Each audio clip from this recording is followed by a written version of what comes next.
엄마, 그냥 우리 엄마 하면 안 돼요? 병실에 울려 퍼진 5살 아이의 한마디였습니다. 그 말에 제 심장은 정말이지 그대로 멈는 것 같았습니다. 오늘 구독자분이 보내주신 사연인데요. 여러분 끝까지 집중해주세요. 여러분의 추억을 더듬는 옥상의 누워입니다. 오늘은 아버지의 재혼 때문에 정말 삶이 송두리째 흔들렸던 한 남자의 이야기를 전해드리려고 합니다. 새엄마라 부를까요? 라는 제목으로 도착한 사연이에요. 이야기는 사연의 주인공이 아직 앳된 고등학생이었을 때 어느 날 저녁 식탁 앞에서 갑자기 시작됩니다. 그날 저녁 말이죠. 저는 여느 때랑 똑같이 학교 끝나고 집에 돌아와서 저녁 식탁에 앉았어요. 식탁에는 늘 먹던 김치찌개랑 반찬 몇 개가 있었고 아버지는 늘 그렇듯이요. 약간 굳은 얼굴로 상속에 앉아 계셨죠. 근데 아버지 옆자리에 처음 보는 정말 낯선 여인이 조용히 앉아 있는 거예요. 그 순간에요. 집안 공기가 너무너무 어색하고 무거워서 제가 혹시 다른 집 문을 열고 들어왔나? 이런 착각까지 들 정도였어요. 정말 숨 막히는 그런 정적 속에서 아버지가 천천히 젓가락을 내려놓으시더니 무겁게 입을 여셨습니다. 얘야, 인사해라. 내 새엄마다. 제 귀를 의심했습니다. 새엄마라고요? 눈앞에 앉아있는 그 여인은요. 기껏해야 30 중후반 그 정도로밖에 안 보였어요. 저하고는 한 10살? 그 정도밖에 차이가 안 나는데 어쩌면 그냥 동네 누나라고 해도 믿을 만큼 젊어 보였거든요. 머릿속이 그냥 하얘지면서 숨이 턱 막히더라고요. 내가 아버지 아들이 맞나 싶고 갑자기 세상 웃음거리가 된 것 같고 저는 정말 떨리는 목소리로 간신히 입술을 떼서 인사를 건넸습니다. 안녕하세요. 제 목소리는 그 텅 빈 식탁 위 공기 속으로 그냥 힘없이 툭 떨어져서 사라졌어요. 그 여인은 저를 보면서 희미하게 미소를 지어 보이긴 했는데 그 미소마저도 제 눈에는 너무 불편하고 낯설게만 느껴졌습니다. 제 표정을 읽으셨는지 아버지는 진짜 조금의 감정도 없이 아주 단호하게 말씀하셨어요. 이미 다 정해진 일이다. 반대는 받지 않는다. 아버지 목소리에는 정말 얼음장 같은 냉기가 막 서려 있었고 더 이상 어떤 대화도 불가능하겠구나 직감했죠. 그 순간 늘 익숙했던 그 식탁 위의 반찬들, 집안의 공기 모든 게 다 낯설고 무겁게 가라앉는 것 같았어요. 제 마음속에서 가족이라는 그 단어가 와르르 무너져 내리는 소리가 들리는 것 같았습니다. 저는요 더 이상 참을 수가 없었어요. 식탁 의자를 그냥 팍팍 차고 일어나서 아버지한테 소리쳤습니다. 아버지, 아니 이건 말도 안 돼요. 저보다 겨우 10살 많은 여자를 어떻게 새엄마라고 부르란 말입니까? 네. 아버지는 잠시 저를 그냥 무표정하게 쳐다보시더니 낮고 흔들림 없는데 아주 지독하게 단호한 목소리로 대답하셨어요. 내 인생이다. 네가 뭐라 하던 상관없다. 그 말이요. 진짜 날카로운 칼날이 돼서 제 가슴 깊숙이 그냥 팍 박혔습니다. 순간적으로 막 참을 수 없는 분노랑 깊은 슬픔이 온몸으로 막 치밀어 오르더라고요. 목구멍이 뜨거워지면서 눈물이 터져 나올 것 같은데 근데 저는 이를 악물고 진짜 필사적으로 참았어요. 하지만 숨을 쉴 때마다 눈물이 막 솟구쳐 올라서 도저히 견딜 수가 없더라고요. 결국 저는 현관문을 거칠게 확 열어젖히고 집 밖으로 뛰쳐나왔습니다. 밤하늘에서는 꼭 제 마음을 대변하는 것처럼 차가운 빗방울이 아주 세차게 쏟아지고 있었어요. 빗줄기는 순식간에 제 온몸을 다 적셨는데 가슴속에서 활활 타오르는 그 분노랑 배신감은 조금도 식지가 않더라고요. 두 번 다시는 아버지를 보지 않겠다. 다시는 이 끔찍한 집으로 돌아오지 않을 거야. 빗물하고 뒤섞인 눈물이 뺨을 타고 그냥 하염없이 흘러내렸어요. 이대로 어디론가 막 달려가다가 길 위에서 쓰러져 버려도 아무렇지도 않을 것 같은 그런 깊은 절망감이 저를 덮쳤습니다. 아주 어렸을 때 아버지의 그 크고 따뜻한 손을 잡고 동네를 걷던 기억들, 같이 웃고 장난치던 순간들, 그런 게 희미하게 스쳐 지나가더라고요. 하지만 이제 그 모든 건 그냥 결코 돌이킬 수 없는 과거의 파편일 뿐이었죠. 제 마음속에서 아버지라는 존재는 그날 밤 완전히 산산조각 나서 무너져 내렸습니다. 그날 이후에요. 25 청년이 된 저는 세상에 그냥 홀로 내던져졌습니다. 가진 거라고는 젊음이랑 2 주먹뿐이었죠. 낮에는 그 뜨거운 햇볕 아래 공사장에서 먼지를 막 뒤집어 쓰면서 시멘트 포대를 날랐어요. 등골이 막 휘는 것 같은 무게를 어깨에 짊어지고 위태로운 계단을 오르내릴 때마다 다리가 후들거렸고 거친 자재에 손바닥은 갈라지고 피가 맺히는 게 일쑤였죠. 허리는 끊어질 듯 욱신거렸고요. 해가 지면 퇴근하자마자 바로 배달 오토바이에 올라타서 어둡고 좁은 골목길을 진짜 쉴 새 없이 달렸습니다. 매캐한 매연이랑 밤바람에 섞인 먼지가 눈에 들어가서 따가웠는데 그래도 단 한순간도 멈출 수가 없었어요. 그렇게 번 돈으로는 월세 내기도 빠듯했거든요. 그리고 동이틀 무렵 새벽에는 동네 편의점 계산대에 앉아서 쏟아지는 졸음이랑 사투를 벌였습니다. 잠시 눈을 붙였다 싶으면 손님이 들어오는 그 벨소리에 화들짝 놀라 깨곤 했죠. 극심한 피로가 온몸을 막 쇠뭉치처럼 짓눌렀지만 저는 오직 자존심 하나로 버텨냈습니다. 내 힘으로 반드시 살아남겠다. 그 누구에게도, 심지어 아버지에게도 절대 기대지 않겠다. 그 처절한 다짐이 매일매일을 간신히 붙잡아 주었습니다. 하지만 고된 하루가 끝나고 어둠이 짙게 내려앉을수록 외로움은 더 선명하게 제 모습을 드러내더라고요. 좁디 좁은 원룸 현관문을 열고 신발을 벗으면 텅 빈 방 안을 가득 채운 그 무거운 정적이 저를 막 집어삼키는 것 같았어요. 차가운 바닥에 누워서 눈을 감으면 아버지의 그 냉담했던 얼굴이랑 그 옆에서 어색하게 미소 짓던 서연 씨 얼굴이 어김없이 떠올랐습니다. 차갑게 저를 내치던 아버지 목소리, 낯선 여인의 그 불편했던 미소, 그리고 제 안에 들끓었던 분노와 서러운 눈물, 그 모든 기억들이 뒤엉켜서 숨막히는 고통으로 가슴을 조여왔어요. 저는 세상에 홀로 버려진 가장 외로운 사람처럼 느껴졌습니다. 지독한 외로움과 식지 않는 분노, 깊은 슬픔 속에서 하루를 마무리할 때마다 내가 도대체 왜 이런 고통스러운 삶을 살아야만 하는 걸까 하는 답없는 질문만이 텅 빈 방 안에 메아리 쳤습니다. 제 인생에서 정말 가장 고되고 힘들었던 시절, 저는 지수를 만났습니다. 여전히 낮에는 공사장에서 허리를 굽혔고 밤에는 오토바이를 몰면서 때로는 빗속을, 때로는 칼바람을 맞으면서 달렸죠. 땀과 피로에 흠뻑 젖어서 녹초가 된 하루의 끝에요. 동네 편의점 계산대에서 물건값을 치르려는데 아르바이트생이던 지수가 저를 물끄러미 바라보면서 따뜻한 말을 건넸어요. 고생 많으시죠? 매일 힘들어 보이세요. 그래도 괜찮아요. 조금만 더 버티면 분명 좋은 날이 올 거예요. 그 말이요. 제 팍팍한 삶에 처음으로 스며든 따뜻한 위로였습니다. 예상치 못한 다정함에 순간 울컥했는데 저는 그 자리에서 눈물이 터져나올까봐 간신히 참아 넘겼어요. 그날 이후 지수랑 저는 편의점에서 자주 마주쳤고 서로의 그 고단하고 외로운 삶을 어렴풋이 이해하면서 조금씩 마음의 거리를 좁혀갔습니다. 같이 값싼 분식 나눠 먹고 소소한 농담에 웃음 터뜨리고 막연하지만 희망찬 미래를 함께 그렸죠. 우리는 결국 서로에게 유일한 의지가 되어주었고 얼마 지나지 않아 혼인신고를 하고 아주 작은 단칸방에서 신혼생활을 시작했습니다. 가구라고는 낡은 장롱 하나가 전부였고 바람만 조금 불어든 문짝이 덜컹거리는 초라한 방이었지만 우리는 그 안에서 진심으로 행복했어요. 지수는 제 손을 잡으면서 늘 말했습니다. 우리 같이 힘내자. 서로 의지하면서 버티면 언젠가 우리도 웃을 날이 올 거야. 저는 그 말을 굳게 믿으면서 정말이죠 몸이 부서져라 더 열심히 일했습니다. 하지만 현실의 벽은 생각보다 훨씬 더 높고 잔혹했어요. 아무리 발버둥 쳐도 생활비는 늘 부족했고 월세는 꼬박꼬박 밀렸으며 전기세 고지서를 받아들 때마다 가슴이 철렁 내려앉았습니다. 새벽 찬 공기를 맞으며 배달을 나갈 때마다 스스로를 다독였죠. 조금만 더 버티면 괜찮아질 거야. 그러나 그 버팀은 끝이 보이지 않는 터널과 같았습니다. 어느 순간부터인가 저를 바라보는 지수의 눈빛이 조금씩 변해가기 시작했어요. 처음에는 저를 격려하고 안쓰러워하던 그녀가 어느 말은 잔뜩 지쳐버린 목소리로 원망하듯 말했습니다. 언제까지 이렇게 살아야 해? 나 이제 너무 힘들어. 다른 사람들은 다 번듯하게 잘 사는데 우리만 왜 맨날 이 모양 이 꼴이야? 저는 아무런 대답도 할 수 없었습니다.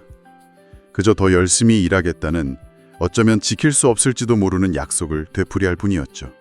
하지만 우리의 고단한 삶은 좀처럼 나아질 기미를 보이지 않았고 결국 지수는 어린아이를 제 곁에 남겨둔 채 말없이 떠나버렸습니다. 현관문이 쾅 하고 닫히는 소리와 함께 우리의 짧았던 관계는 모든 것이 끝나버렸습니다.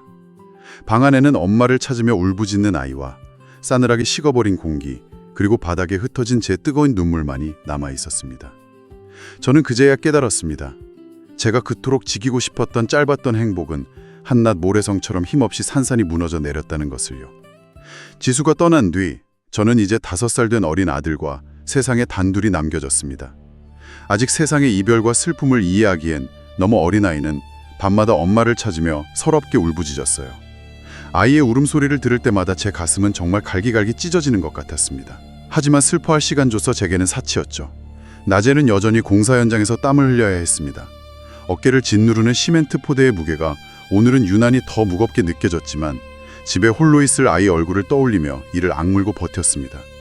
저녁에는 어김없이 배달 오토바이에 올라 서울의 미로 같은 어두운 골목길을 헤맸습니다. 밤바람이 아무리 차갑게 불어와도 멈출 수 없었어요. 아이에게 따뜻한 밥 한 끼라도 더 먹여야 했으니까요. 그리고 새벽에는 또다시 편의점 계산대에 앉아 꾸벅꾸벅 졸았습니다. 졸음이 폭포수처럼 쏟아질 때면 아이의 해맑은 얼굴을 떠올리며 억지로 눈을 부릅떴죠. 지친 몸을 이끌고 집에 돌아오면 작은 손이 제 옷자락을 잡아 끌면서 말했습니다. 아빠 배고파! 저는 아이 앞에서 힘든 내색을 할 수 없어서 허겁지겁 라면이라도 끓여주면서 억지 웃음을 지었습니다. 하지만 속으로는 소리 없이 울었어요. 이것이 내가 아이에게 해줄 수 있는 최선일까? 아이가 잠결에 울면서 저를 깨웠습니다. 눈물이 그렁그렁한 눈으로 저를 올려다보면서 중얼거렸어요. 엄마 언제 와? 저는 무너져 내리는 가슴을 가까스로 부여잡았습니다. 꾹 참고 최대한 다정한 목소리로 아이에게 말했습니다. 아빠가 엄마 역할까지 다 해줄게. 아빠가 우리 아들 세상에서 제일 사랑하니까. 그러니까 울지 마. 응? 아이를 꼭 품에 안은 채 제 어깨는 가늘게 흔들리고 있었습니다. 뜨거운 눈물이 뺨을 타고 흘러내렸지만 아이가 눈치채지 못하도록 더욱 힘껏 아이를 끌어안았죠. 저는 분명 부족한 아빠였습니다. 하지만 그 부족함조차 아이를 위해서라면 기꺼이 견뎌내야만 했습니다. 그때부터 저는 제 자신에게 그리고 세상에 다짐했습니다. 앞으로 그 어떤 고생과 시련이 닥쳐온다 해도 이 아이만큼은 절대로 버리지 않겠다고. 무슨 일이 있어도 내 아들은 내 손으로 지켜내겠다고요. 부성의 깊이와 슬픔을 강조, 느린 호흡. 그러던 어느 날 정말이지 청천벽력 같은 소식이 들려왔습니다. 아버지가 교통사고로 갑작스럽게 세상을 떠나셨다는 연락이었습니다. 집을 뛰쳐나온 후 10년 동안 얼굴 한번 제대로 마주하지 않았던 아버지였어요. 그렇게 애써 외면하고 미워했던 아버지와의 인연이 이렇게 허망하게 끝이 나버렸습니다. 병원에서 마지막 임종조차 지키지 못했다는 그 죄책감이 무거운 돌덩이처럼 제 가슴을 짓눌렀습니다. 장례식장으로 향하는 발걸음은 천근만근 무거웠고 자꾸만 떨려왔어요. 빈소에 들어서자 검은 상복 차림의 서연 씨가 상주 자리에 덩그러니 앉아 있었습니다. 그녀의 눈에는 눈물이 그렁그렁 맺혀 있었고 고개를 푹 숙인 채 조용히 울고 있더라고요. 하지만 제 눈에는 그 슬픔마저도 꾸며낸 위선처럼 보였습니다. 저는 차가운 목소리로 그녀에게 다가가 쏘아붙였어요. 주인공 목소리 차갑고 비꼬듯이. 재산 이제 다 가질 수 있게 돼서 좋으시겠네요. 결국 그렇게 원하던 걸 다 얻으셨잖아요. 안 그렇습니까? 조용한 흐느낌 연기. 서연 씨는 아무런 대꾸도 하지 않았습니다. 그저 고개만 더 깊이 떨군 채 소리 없이 눈물만 뚝뚝 떨어뜨릴 뿐이었죠. 저는 더 이상 그 모습을 보고 있을 수가 없었습니다. 아니, 보고 싶지 않았어요. 차갑게 등을 돌려 빈소를 빠져나오면서 혼잣말처럼 중얼거렸습니다. 다시는 절대로 이 사람과 엮이는 일은 없을 거다. 그렇게 황망히 장례식장을 나서면서도 마음 한구석에는 형용할 수 없는 깊은 공허함이 남아 있었습니다. 아버지를 향한 미움과 원망은 여전히 풀리지 않은 숙제처럼 제 어깨 위에 무겁게 매달려 있었어요. 하루의 고된 노동을 마치고 집으로 돌아오는 길은 언제나 비슷했지만 그날은 유독 몸이 더 무겁게 느껴졌습니다. 낮 동안 공사장에서 쉴 새 없이 시멘트를 나른 탓에 어깨가 끊어질 듯 아파왔고 손바닥은 두꺼워진 굳은 살로 울룩불룩했습니다. 배달 오토바이에서 내려 집으로 향하는 그 짧은 길을 걸을 때마다 저는 제 몸이 보내는 신호를 들었어요. 삐걱거리는 삭은 관절 소리, 점점 무뎌져가는 발바닥의 감각 같은 거요. 그런데도 놀이터에서 들려오는 아이의 까르르 웃는 소리를 들으면 그 모든 고통과 피로가 잠시나마 눈 녹듯 사라졌습니다. 아이의 웃음소리는 제 무거운 허리를 잠시 펴주고 돌덩이 같던 마음을 잠시나마 깃털처럼 가볍게 만들어 주었죠. 그날도 저는 늘 그랬던 것처럼 놀이터 한쪽에 놓인 낡은 벤치에 지친 몸을 기대앉아 그네를 타는 아이의 뒷모습을 물끄러미 바라보고 있었습니다. 가로등 불빛이 하나둘 서서히 켜지고 저녁 공기의 냄새가 조금씩 차갑게 변해가고 있었어요. 모래 위에는 아이의 작은 발자국들이 노을빛에 반짝였고 아이는 뭐가 그리 신나는지 그네를 밀며 연신 깔깔대고 있었죠. 저는 숨을 고르기 위해 잠시 고개를 숙였는데 바로 그때 등주에서 들려온 나지막한 목소리에 심장이 쿵하고 얼어붙는 것 같았습니다. 제 가슴 한가운데를 강타했습니다. 순간 숨이 멎는 것 같고 손끝 발끝까지 서늘한 기운이 퍼져나갔어요. 저는 아주 천천히 삐걱거리는 로봇처럼 고개를 돌렸습니다. 희미한 가로등 불빛 아래 어두운 색 코트를 입은 한 여인이 서 있었습니다. 서연 씨였습니다. 10년 전 제 삶을 송두리째 흔들어 놓았던 바로 그 사람이었습니다.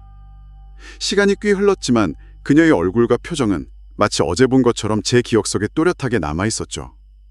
그 순간 제 안에서 억눌려 있던 온갖 감정들이 화산처럼 폭발하듯 밀려 올라왔습니다. 걷잡을 수 없는 분노, 깊은 배신감, 허탈함, 그리고 애써 외면하고 묻어두었던 오래된 상처들이 한꺼번에 요동치기 시작했어요. 제 입에서 가장 먼저 튀어나온 것은 이성적인 물음이나 단호한 거절이 아니었습니다. 날 것 그대로의 분노였죠. 주인공 목소리, 떨리지만 날카롭게. 여기서 지금 뭐 하는 겁니까? 당장 내 눈앞에서 꺼지세요. 다시는 보고 싶지 않다고 분명히 말했을 텐데요. 목소리는 가늘게 떨렸지만 말 속에 담긴 날카로운 가시는 숨길 수 없었습니다. 아이의 천진난만한 웃음소리가 놀이터 주변을 채우고 있었지만 제 귀에는 아무런 소리도 들리지 않았어요. 저의 모든 신경은 오직 눈앞의 그녀에게로만 집중되었습니다. 제 삶을 망가뜨리고 아버지와의 사이를 갈라놓은 장본인. 저는 그녀를 원망했습니다. 그녀 때문에 제게 남겨진 것은 고된 노동과 손에 박힌 굳은 살, 그리고 밤마다 엄마를 찾으며 우는 아이의 울음뿐이었으니까요. 그런데 그녀는 그런 제 현실을 알긴 하는 듯 아무렇지도 않게 마치 어디선가 불쑥 나타난 낯선 손인처럼 제 앞에 당당히 서 있었습니다. 놀랍게도 그녀는 제 날선 반응에 조금 더 놀라거나 당황하는 기색이 없었어요. 오히려 아주 조용히 제 옆 벤치에 앉아 제 눈을 똑바로 응시했습니다. 그녀의 말은 차분했지만 목소리에는 지독한 피로감과 함께 어떤 단호함 같은 것이 섞여 있었습니다. 네가 쉑 하고 내고 난 너에게 꼭 할 말이 있어. 오늘은 그냥 못 가. 그 말에 저는 더욱 격렬하게 반발했습니다. 지난 10년간 묻어두었던 기억들이 한꺼번에 본물처럼 쏟아져 나왔어요. 저를 향했던 아버지의 싸늘한 눈초리, 귀를 찢던 폭언, 그리고 비 오는 밤 맨몸으로 집에서 쫓겨나던 그날의 공포와 절망이 마치 어제 일처럼 생생하게 손가락 끝까지 전해졌습니다. 당신 때문에 내 인생이 이렇게 망가졌어. 아버지가 당신한테 미쳐서 하나뿐인 아들을 버린 거잖아. 당신만 아니었어도 내가 이렇게 비참하게 살진 않았을 거라고요. 네가 그렇게 생각하는 건 네 자유야. 하지만 내가 기억하는 건 네 기억과는 조금 달라. 서연 씨는 제 말을 잠잡고 댔더니 잠시 고개를 숙였습니다. 그리고는 아주 천천히 고개를 들어 저를 바라보았어요. 그녀의 눈에는 깊은 피곤함이 역력했지만 그 속에는 제가 그동안 상상했던 비열함이나 거짓은 찾아볼 수 없었습니다. 그녀의 목소리는 낮았지만 마치 잔잔한 수평선처럼 단단했죠. 저는 어이가 없어 헛웃음을 터뜨릴 뻔했습니다. 기억이 다르다고? 이게 지금 무슨 궤변이냐고. 그녀가 뭔데 감히 내 고통스러운 기억을 왜곡하려 드느냐고 따져먹고 싶었어요. 그럼에도 불구하고 그녀가 이어 내뱉은 다음 말은 저를 그 자리에 얼어붙게 만들었습니다. 그때 네가 집을 뛰쳐나간 건 결국 네 선택이었어. 그 한마디예요.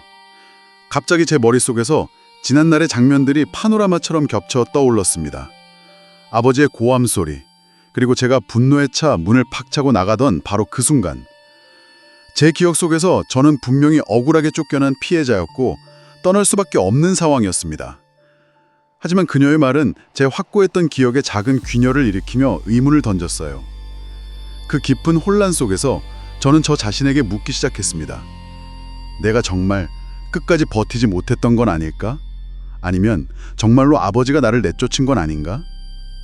놀이터의 공기는 갑자기 싸늘하게 느껴질 만큼 차가워졌습니다. 아이는 여전히 아무것도 모른 채 그네를 타며 작은 노래를 흥얼거리고 있었어요. 저는 크게 심호흡을 하고 천천히 말문을 닫았습니다. 분노는 여전히 제 안에 들끓고 있었지만 어쩐지 그 분노를 뒷받침해주던 단단한 근거가 조금씩 흔들리고 있었습니다. 과거의 사건들이 내가 믿어왔던 것처럼 하나의 단조로운 진실로만 이루어져 있지 않을 수도 있다는 생각이 들기 시작했어요. 그날 놀이터에서의 예기치 못한 만남은 단순한 우연이 아니었습니다. 그것은 제 안에 오래된 상처를 다시 한번 갈기갈기 찢어놓는 동시에 제가 외면해왔던 사실들을 다시금 정면으로 마주하게 만드는 계기가 되었습니다. 저는 모래 위에 어지럽게 남겨진 아이의 작은 발자국들을 하염없이 바라보다가 깊은 한숨과 함께 고개를 숙였습니다. 마음속 아주 깊은 곳에서 오랫동안 잠들어 있던 질문들이 다시 숨을 쉬기 시작했습니다. 며칠 밤낮을 고민한 끝에 저는 결국 어려운 결정을 내렸습니다. 더 이상은 버틸 수가 없었어요. 홀로 아이를 키우는 일이 이렇게까지 고통스럽고 힘겨운 일인 줄 이전에는 미처 몰랐습니다. 아이가 감기라도 걸려 열이 날 때마다 빠듯한 살림의 약값을 계산하며 가슴이 철렁 내려앉고 유치원에서 준비물을 챙겨오라는 알림장을 깜빡했을 때는 선생님 전화를 받고 등줄기에 식은땀이 흘렀죠. 고된 일을 마치고 녹초가 되어 집에 돌아오면 산더미처럼 쌓인 설거지와 빨래, 다음날 아이 도시락 준비까지 저를 기다리고 있었습니다. 새벽에는 또다시 잠을 쫓으며 일을 나가야 했고요. 그렇게 하루하루를 위태롭게 버텨왔지만 결국 제 몸이 먼저 한계 신호를 보내며 무너져 내리고 있었습니다. 그 무렵 놀이터에서 다시 만났던 서연 씨의 말이 자꾸만 제 마음을 파고들었어요. 아이도 생각해. 너 혼자 언제까지 이렇게 버틸 거야? 처음에는 그 말이 제 자존심을 건드리는 것 같아서 분노만 치밀어 올랐지만 시간이 흐를수록 그 말이 귓가에서 떠나지 않고 맴돌았습니다. 제가 쓸데없는 자존심을 세우는 동안 아무것도 모르는 아이는 엄마 없는 현실 속에서 점점 더 지쳐가고 있었어요. 그래서 결국 저는 얼마 되지 않는 짐을 꾸려서 아버지의 옛집 문 앞에 다시 섰습니다. 초인종을 누르기도 전에 다리가 후들거렸어요. 문을 열고 들어서자 잊고 싶었던 집안의 냄새와 함께 봉인했던 과거의 기억들이 한꺼번에 저를 덮쳐왔습니다. 그곳은 한때 저의 집이었지만 동시에 저를 가차없이 내쫓았던 지옥과도 같은 공간이었죠. 그런데 이제는 아이의 미래를 위해 제 발로 다시 그 지옥으로 걸어 들어가야만 했습니다. 서연 씨는 마치 제가 올 것을 이미 알고 있었다는 듯 문 앞에서 저를 기다리며 조용히 말했습니다. 왔구나. 그 담담한 한마디에 심장이 덜컥 내려앉았습니다. 아무렇지도 않게 인사를 건네는 그녀의 태도가 오히려 더 낯설고 두렵게 느껴졌어요. 우리는 그렇게 어색하고 불편한 동거를 시작하게 되었습니다. 처음 며칠 동안 집안은 마치 보이지 않는 전쟁터 같았어요. 아침 식탁 위에는 분명 세 사람 몫의 밥과 국이 놓였지만 그 누구도 먼저 입을 열지 않았고 숟가락 부딪히는 소리 외에는 어떤 대화도 오가지 않았습니다. 저는 밥을 먹는 내내 고개조차 제대로 들지 못했어요. 혹시라도 서연 씨가 아이에게만 다정하게 웃어주기라도 하면 저는 그 미소가저 의심하고 경계했습니다. 마치 그녀가 아이의 마음을 조금씩 빼앗아가는 것 같아 불안했기 때문이죠. 저는 끊임없이 스스로에게 다짐했습니다. 내 삶까지 흔들리게 내버려 두지 않겠다. 이것은 오직 아이를 위한 어쩔 수 없는 선택일 뿐이다. 하지만 서연 씨는 제가 생각했던 것과는 달리 조금도 흔들리지 않았습니다. 제가 일부러 무시해도 차갑게 쏘아붙여도 그녀는 어떤 변명이나 반박조차 하지 않았어요. 그저 묵묵히 집안일을 챙기고 아이의 옷을 계절에 맞게 정리하고 매일 아침 아이의 도시락을 정성껏 준비했습니다. 저에게는 꼭 필요한 용건 외에는 먼저 말을 거는 법도 없었고요. 그 고요하고 무심한 태도가 오히려 저를 더 불편하고 불안하게 만들었습니다. 차라리 제게 화를 내거나 따져 물어주면 마음이 덜 힘들었을 텐데 그녀는 아무런 감정의 동요도 보이지 않았어요. 저는 시간이 갈수록 점점 더 그녀를 이해할 수 없었습니다. 도대체 왜 저렇게까지 하는 걸까? 진짜 속셈은 무엇일까? 밤에 아이를 재우고 방 안에 홀로 앉아 귀를 기울이면 벽 너머로 서연 씨의 조용한 발소리가 들려왔습니다. 부엌에서 설거지를 하는 물소리, 베란다에서 세탁기가 돌아가는 희미한 소음, 그런 너무나 평범한 일상의 소리들마저 제 마음을 미세하게 흔들었습니다. 마치 오랫동안 멈춰있던 이 낡은 집에 다시 온기가 도는 것처럼 느껴졌기 때문이죠. 하지만 저는 끝내 고개는 세차게 저으며 스스로를 다잡았습니다. 속으면 안 돼. 저 여자의 행동에 절대로 속아 넘어가서는 안 돼. 저녁 식탁 위에는 김이 모락모락 피어나는 따뜻한 국과 정갈하게 담긴 몇 가지 반찬들이 놓여 있었습니다. 서연 씨는 여전히 말이 없이 부엌에서 조용히 그릇들을 옮겨 놓았고 아이는 작은 손으로 숟가락을 야무지게 휘두르며 오늘 유치원에서 있었던 일들을 신나게 제잘거렸어요. 그 모습만 본다면 영락없는 평범하고 단란한 가족의 저녁 식사 풍경 같았지만 제 가슴속은 여전히 시베리아 벌판처럼 차갑게 얼어붙어 있었습니다. 아이 옆에 앉은 서연 씨가 아이의 밥그릇에 맛있는 반찬을 덜어주자 순간 저는 또다시 본능적인 불편함을 느꼈습니다. 아이는 그런 제 속도 모르고 환하게 웃으며 말했어요.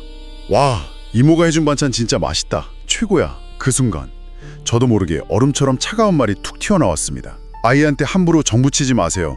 그의 엄마 자리는 함부로 채울 수 있는 게 아닙니다. 늘 비워둬야 하는 자리라고요. 식탁 위에 공기가 순식간에 꽁꽁 얼어붙었습니다. 신나게 밥을 먹던 아이의 숟가락이 허공에서 그대로 멈췄고 동그랗게 뜬 눈으로 저와 서연 씨를 번갈아 바라봤어요. 서연 씨는 아이를 보며 희미하게 미소 짓고 있다가 제 말에 얼굴이 그대로 굳어버렸습니다. 하지만 그녀는 잠시 후 아무 말 없이 고개를 숙이며 조용히 자리에서 일어났어요.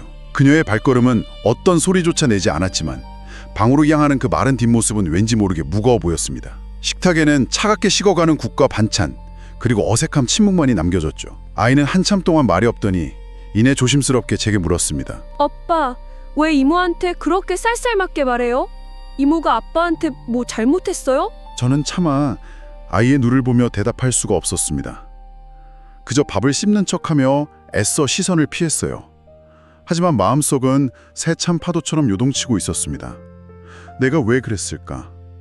아이가 서연 씨에게 환하게 웃어 보이는 모습이 마치 그녀가 제 아빠로서의 자리를 빼앗아가는 것처럼 느껴져서 도저히 견딜 수가 없었던 걸까? 어쩌면 제가 두려워한 건 그게 사실이었는지도 모릅니다. 아이가 떠나간 진짜 엄마 대신 서연 씨를 엄마라고 부르게 될까봐, 저보다 그녀를 더 따르고 의지하게 될까봐요. 저는 결국 숟가락을 내려놓고 아이의 얼굴을 잠시 바라보았습니다.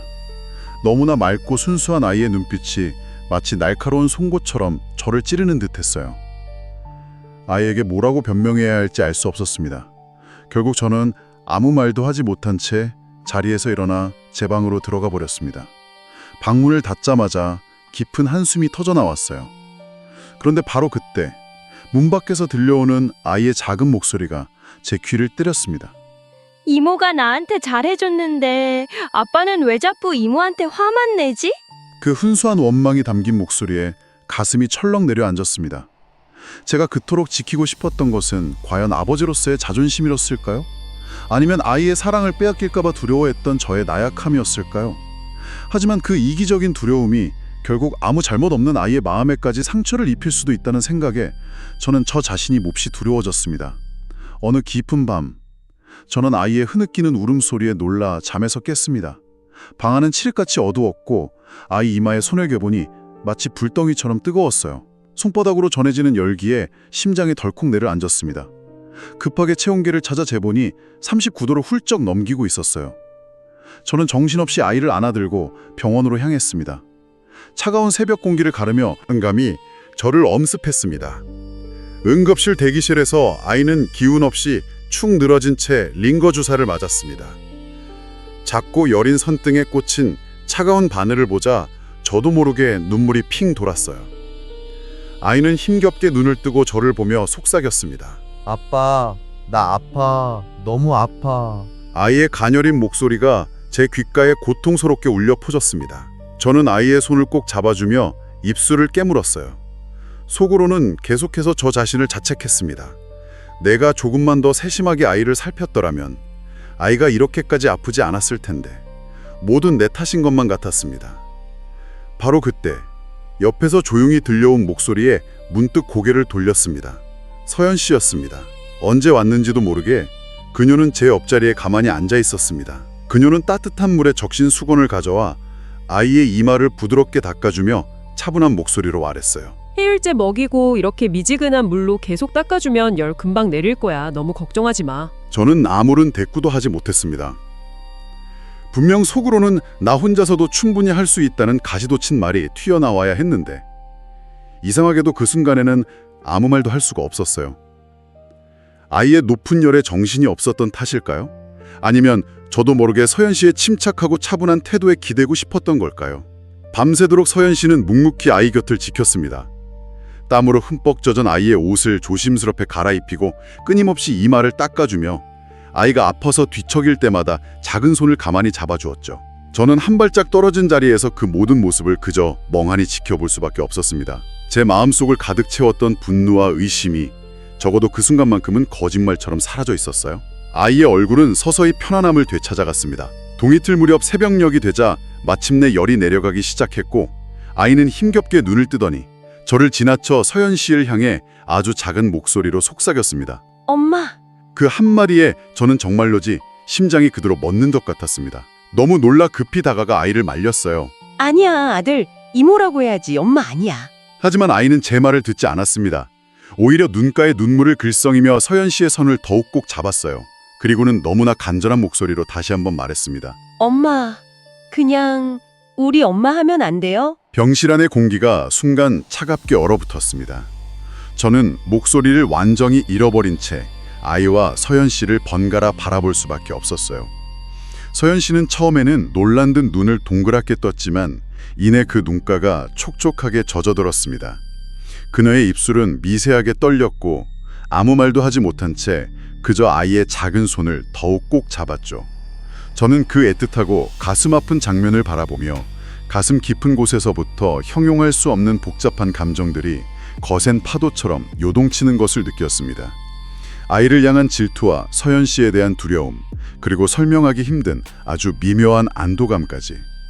아이가 서연 씨에게 엄마라고 부른 그 찰나의 순간, 제 안의 모든 감정들이 격렬하게 충돌하며 거대한 소용돌이를 일으켰습니다. 아이가 아팠던 일이 지나간 뒤 우리 집안은 겉보기에는 다시 평온을 되찾은 듯 보였습니다. 하지만 그날 새벽 병실에서 아이가 서연 씨를 엄마라고 불렀던 그 순간은 제 가슴 속에 꺼지지 않는 불씨처럼 깊이 남아 있었어요. 아무리 애써 지워내려 해도 그 장면은 마치 어제의 일처럼 생생하게 눈앞에서 아른거렸습니다. 아이의 작고 가녀렸지만 너무나 간절했던 목소리, 놀람과 슬픔이 뒤섞여 흔들리던 서연 씨의 눈빛, 그리고 제 안에서 걷잡을 수 없이 터져나왔던 질투와 두려움, 그 모든 것들이 복잡하게 뒤엉켜 끊임없이 제 마음을 갉아먹었습니다.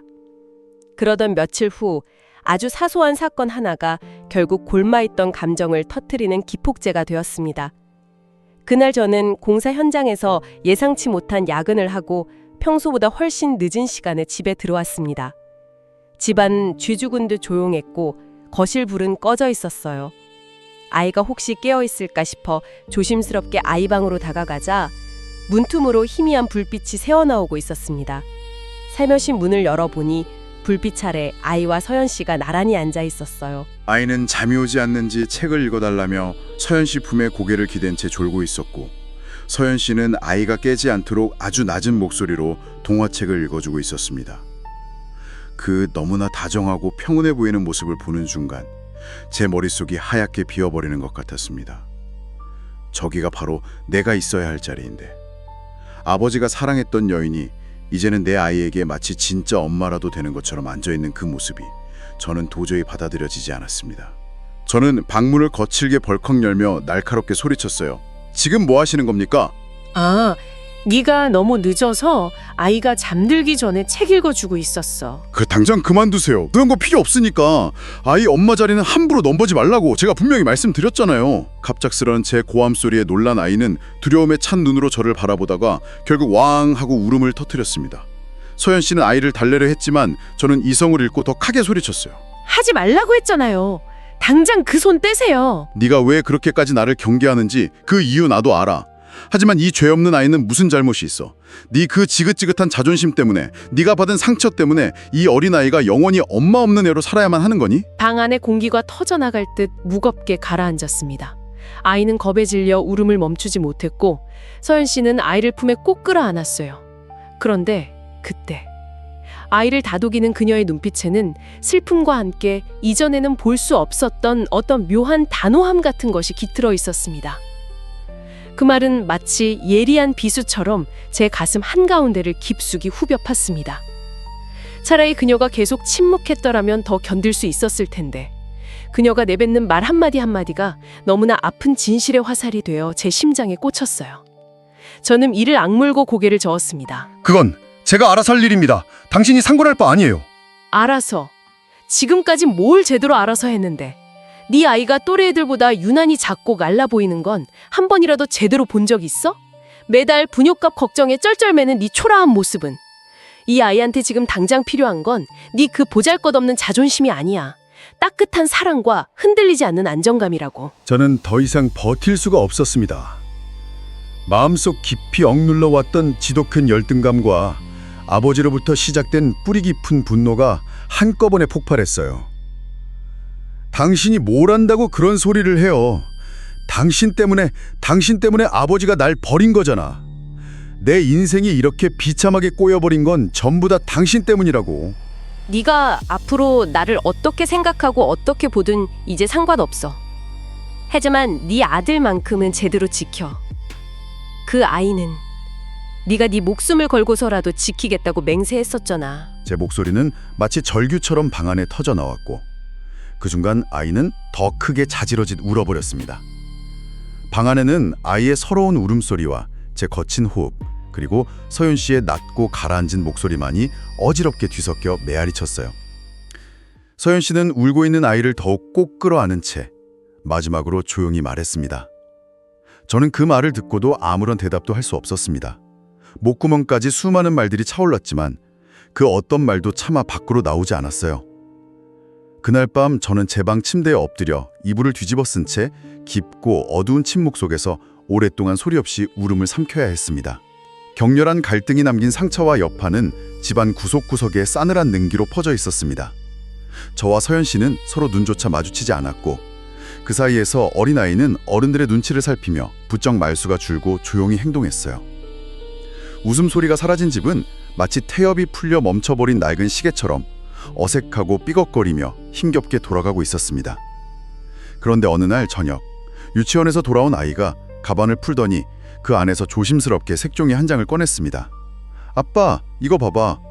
아이의 작은 손에 들린 종이 위에는 크레파스로 그린 그림 하나가 있었습니다. 거기에는 세 사람이 그려져 있었어요. 바로 저와 아이, 그리고 서연 씨였습니다. 저는 무심코 그림을 자세히 들여다보다가 순간 숨이 멎는 듯 했습니다. 그림 속에서 저는 아무런 표정 없이 뻣뻣하게 서 있었고 아이는 세상에서 가장 행복한 표정으로 활짝 웃고 있었습니다. 그리고 아이의 바로 옆에는 서연 씨가 그려져 있었습니다. 아이보다 더 크게 그려진 서연 씨는 눈부시게 해맑은 미소를 짓고 있었고 아이와 다정하게 손을 꼭 잡고 있었죠. 그때 아이가 저를 올려다보며 물었습니다. 이모도 이제 우리 가족이지?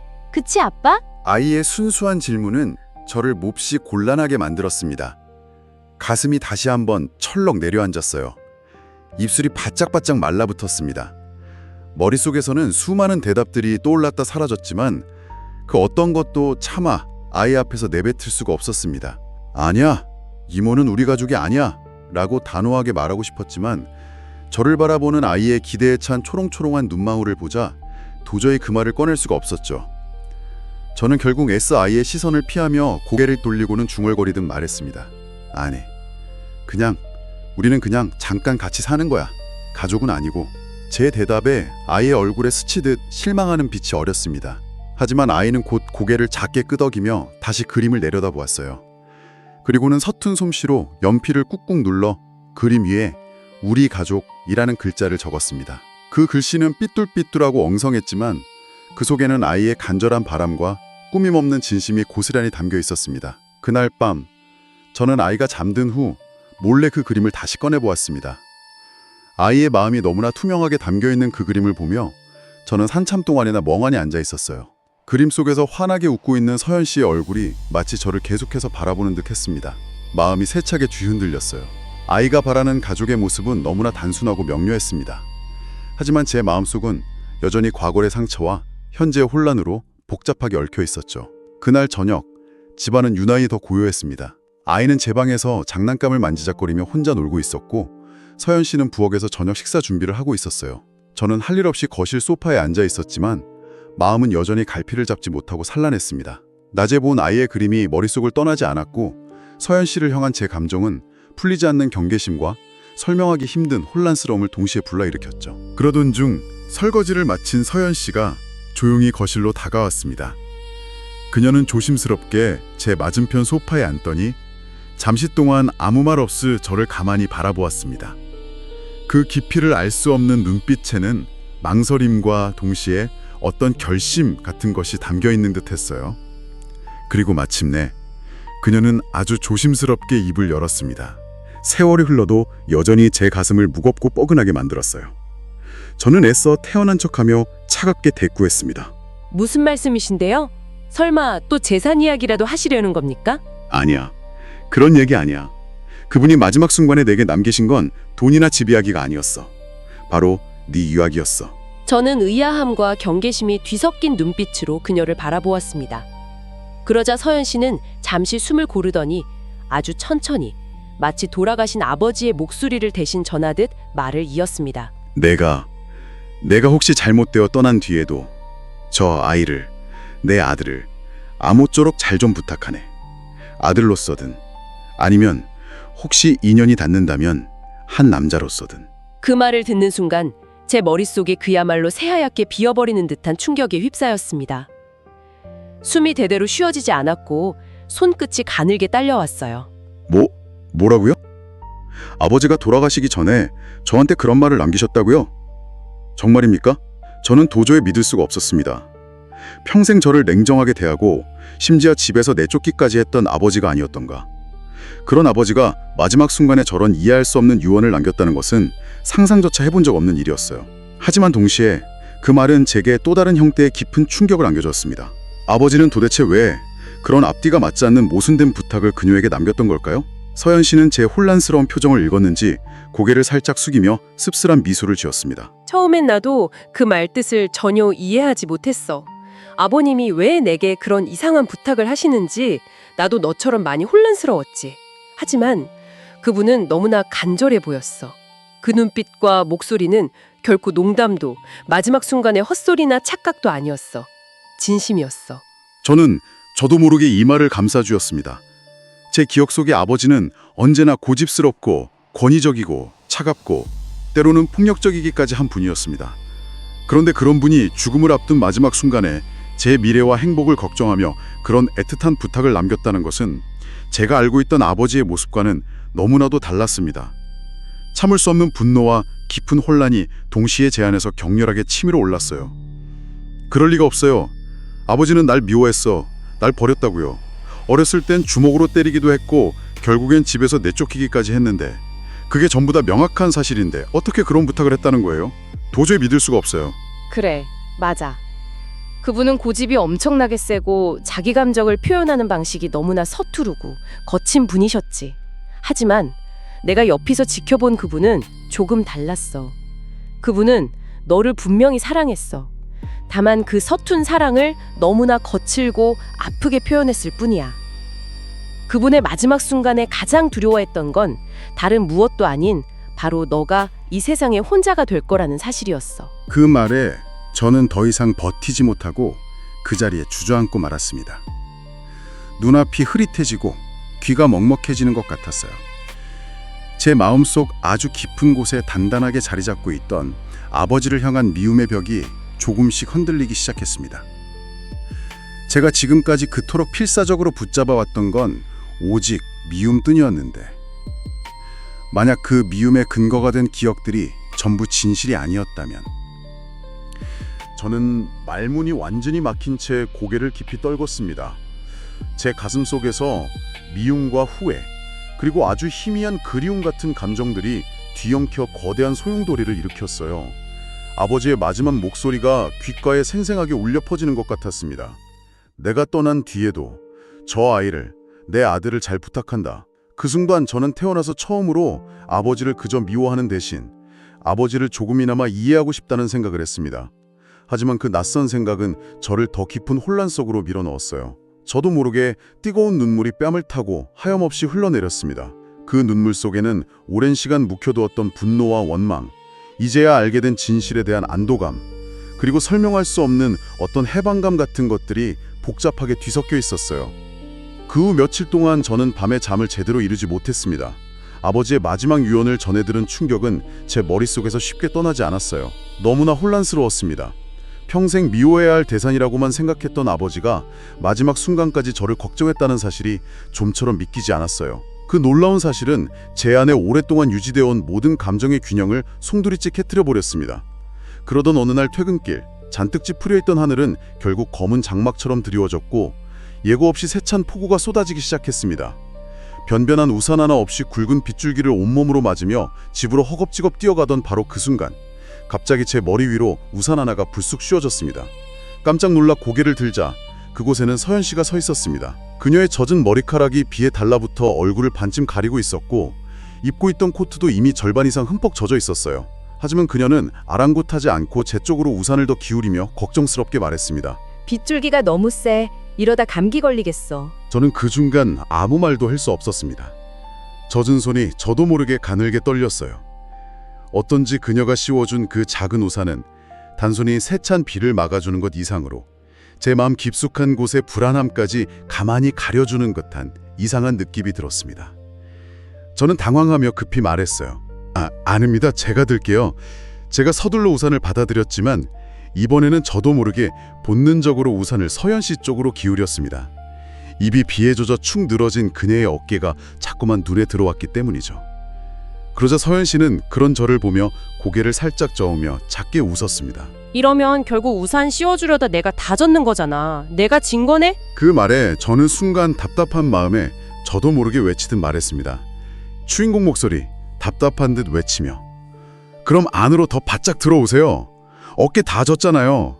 그리고는 정말 무심코 그녀의 마른 어깨를 제 팔로 훅 당겨 제 팔 안쪽으로 바짝 끌어들였습니다.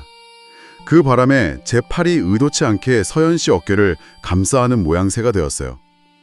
세차게 비가 쏟아지는 거리, 두 사람이 겨우 함께 들어갈 만큼 좁은 우산 아래 우리는 갑자기 너무나 가까워졌습니다. 서로의 따뜻한 숨결이 느껴질 정도의 거리였어요.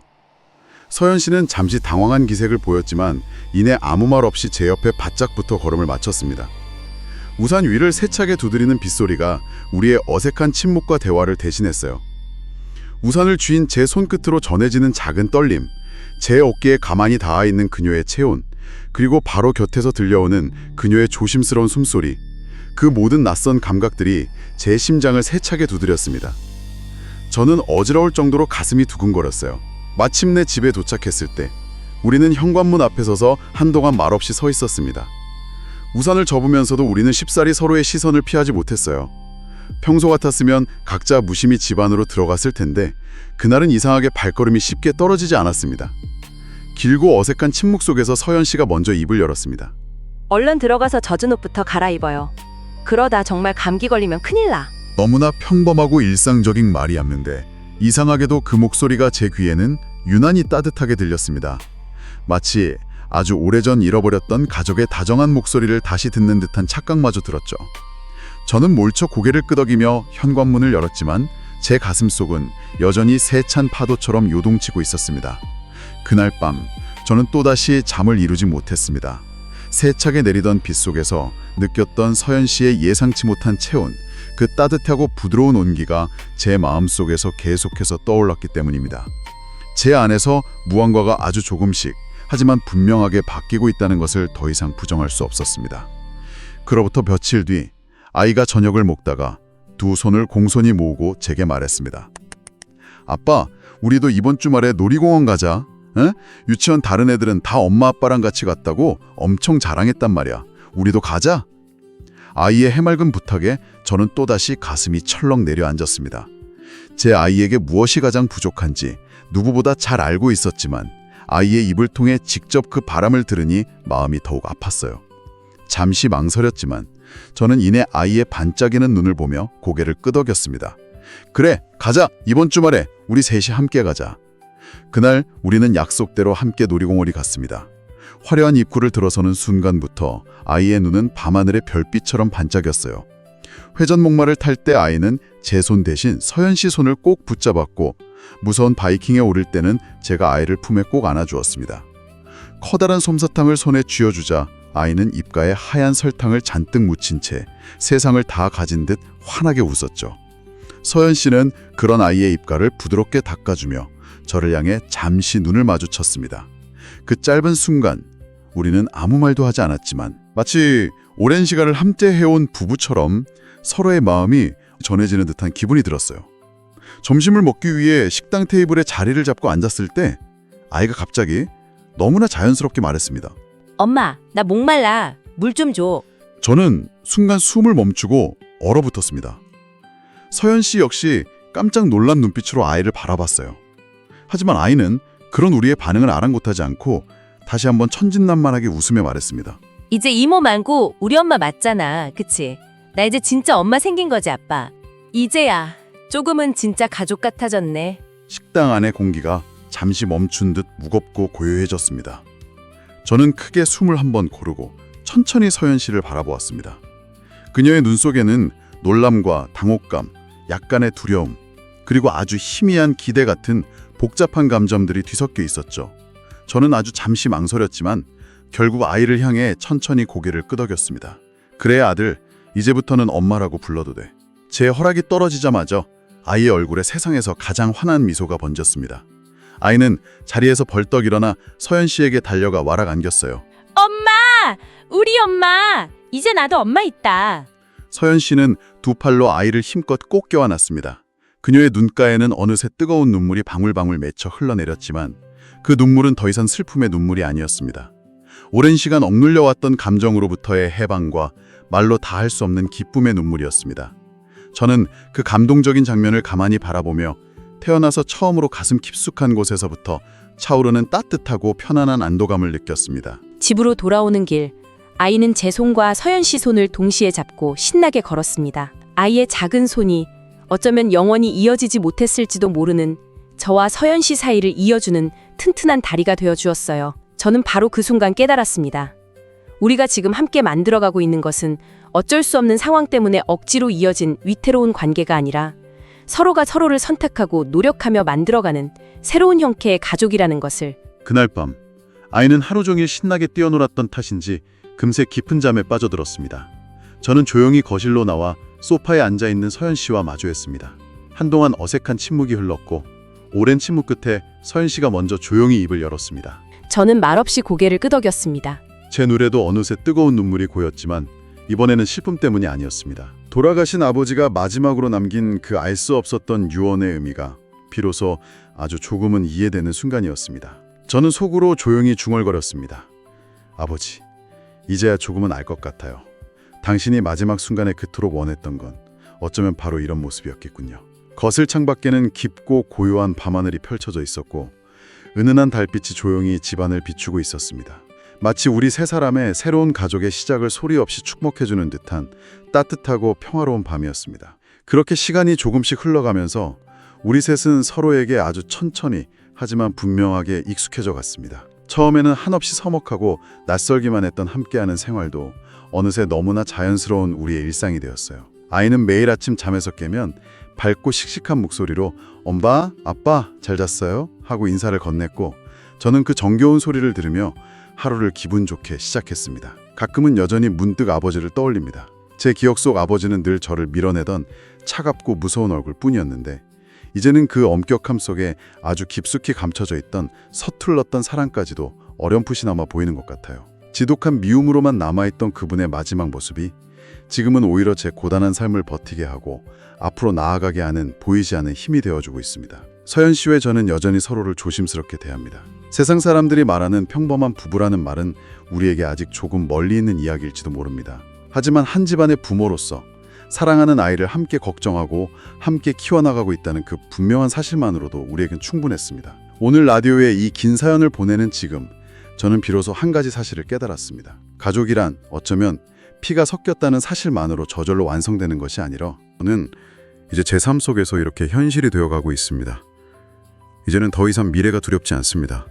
부족한 저와 사랑스러운 아이, 그리고 이제는 누구보다 든든한 내 편이 되어준 서연 씨, 우리 셋이 이렇게 함께라면 앞으로 어떤 고난과 역경이 찾아온다 해도 충분히 이겨낼 수 있을 것 같습니다. 그리고 오늘 저는 마침내 이렇게 담담하게 말할 수 있습니다. 우린 마침내 진짜 가족이 되었습니다. 여운을 남기며 마무리. 네. 오늘 옥상에 누워에서는 깊은 상처와 오해의 시간을 지나 마침내 새로운 형태의 가족을 이루게 된 한 분의 가슴 뭉클한 이야기를 만나봤습니다. 오늘 사연을 들으면서 가족이란 어쩌면 혈연이라는 정해진 울타리를 넘어서 서로를 향한 깊은 이해와 끊임없는 노력, 그리고 무엇보다 조건 없는 사랑으로 완성되어가는 소중한 관계가 아닐까 다시 한번 생각해 보게 되네요. 용서와 화해를 통해 진정한 행복을 찾아가는 이 가족의 여정이 오늘 라디오를 듣고 계신 여러분에게도 작지만 깊은 울림을 주었기를 진심으로 바랍니다. 구독과 좋아요 꼭 눌러주시고요. 여러분의 가슴속에 담아둔 소중한 추억이나 누군가에게 꼭 전하고 싶은 이야기가 있다면 망설이지 마세요. 아래 설명란에 있는 메일 주소로 여러분의 사연을 보내주시면 저희 옥상에 누워에서 정성껏 소개해드리겠습니다. 지금까지 옥상에 누워였습니다. 다음 주에 또 다른 가슴 따뜻한 이야기로 찾아뵙겠습니다.